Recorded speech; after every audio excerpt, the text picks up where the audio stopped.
Ma manière à moi d'essayer d'agir, pendant longtemps ça a été d'être climatologue. La recherche, c'est un métier de création. Un métier de création, c'est comme l'art.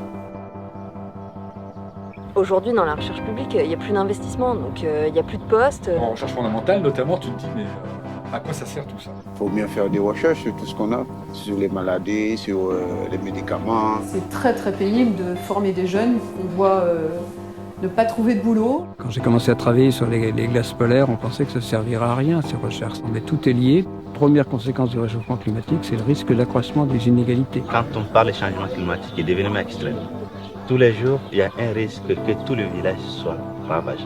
Est-ce qu'il faut faire pour le climat? Évidemment qu'il faut qu'on change nos habitudes, mais on le fait tous, plus ou moins, on commence à le faire. Mais on ne peut pas le faire du jour au lendemain, c'est pas possible. Il y a plein de solutions écologiques qui passent pas par l'écologie.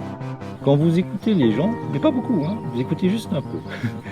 En fait, ils ont déjà des idées sur ce qu'il faut faire. L'objectif initial, c'était de créer un agromatériau local, d'aller du champ vers le secteur de la construction en circuit court. Un hectare de champ contient plus de carbone qu'un hectare de forêt. L'objectif, c'est de réduire quantitativement les flux de matière, d'énergie et de déchets.